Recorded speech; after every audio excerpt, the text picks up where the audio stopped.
Welcome to CSC Paderu. Current meter apply చేయడమే కాకుండా current మీటర్ని disconnect అంటే నాకు వద్దు కరెంట్ మీటర్ అని మనం అనుకున్నట్లయితే ఏ విధంగా డిస్కనెక్ట్ చేయాలనేది ఈ వీడియోలో చూడబోతున్నాము. ముందుగా కరెంట్ బిల్ అని సెలెక్ట్ చేసుకొని ఏపీడిఎస్సి అనే ఆప్షన్ సెలెక్ట్ చేసుకొని ఇది సైట్ లాగిన్ అనే ఆప్షన్ కొట్టినట్లయితే ఆ పేజ్ వస్తుంది.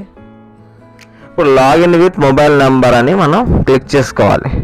ఇన్ కేస్ లాగిన్ ఐడి కొత్తది లేకపోతే రిజిస్ట్రేషన్ ఐడి మన న్యూ రిజిస్ట్రేషన్కి వెళ్ళి లాగిన్ ఐడిలోనే మనం login ID user name password అనేది మనం క్రియేట్ చేసుకుంటే లాగిన్ అనేది ఈజీగా అవ్వచ్చు. సో మన డిస్కనెక్ట్ అనేది ఏ విధంగా పెట్టాలనేది ఈ కంప్లైంట్ పరంగా మనం పెట్టాలి. డిస్కనెక్ట్ కానీ ఆప్షనే ఉండదు. అక్కడ మనం పెట్టే రిక్వెస్ట్ బట్టి అక్కడికి వెళ్తుంది. వెళ్ళి అక్కడ అప్రూవల్ అయిన తర్వాత వాళ్ళు వచ్చి డిస్కనెక్ట్ చేస్తారు. డిస్కనెక్ట్ చేసే ముందు మనకి ఏమైనా డ్యూ ఉన్నట్లయితే అదంతా పే చేసేయాలి.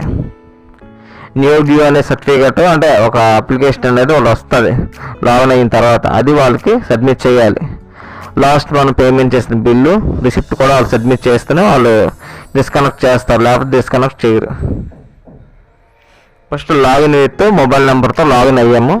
కొంత లోడింగ్ తీసుకుంటుంది. As it is at our ఇది ఇంటి కొట్టేయండి, లాగిన్ అయ్యింది. ఇప్పుడు ఇందులో కస్టమర్ కంప్లైంట్ రిక్వెస్ట్ అని సెలెక్ట్ చేసుకోవాలి. సో ఇక్కడ ఆటోమేటిక్గా లాగిన్ మనం క్రియేట్ చేస్తాం కాబట్టి సీరియల్ నెంబర్ వచ్చేస్తుంది. ఇక్కడ ఎస్ఎల్సిఎస్ అని మ్యాటర్ ఉంటుంది. Land mark registered by customer email ID ఏదో ఒకటి ఉంటా ఉండదు. అతను ఇక్కడ డిస్కనెక్ట్ సెలెక్ట్ చేసుకో. Complaint type disconnect. ఇక్కడ డిస్కనెక్షన్ ఆఫ్ సప్లై అని మనం సెలెక్ట్ చేసుకోవాలి.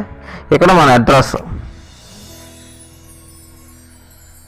సో మనకైతే ఇక్కడ మనకి ఉన్న కస్టమర్ ఏంటంటే షాపు కమర్షియల్ కరెంట్ మీటర్ అనేది మనకి రిమూవ్ చేయాలి.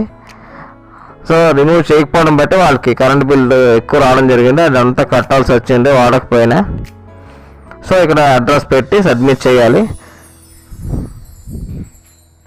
సబ్మిట్ చేస్తున్నట్లయితే కొద్దిగా లోడింగ్ తీసుకుంటుంది. కొద్దిగా address, shop address, house address రాసాము.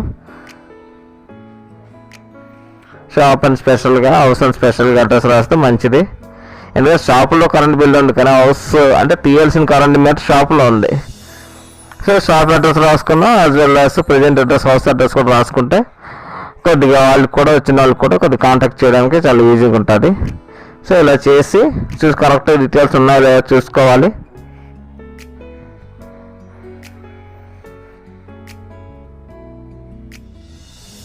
అంటే బాగానే ఉంది. సబ్మిట్ చేస్తాను.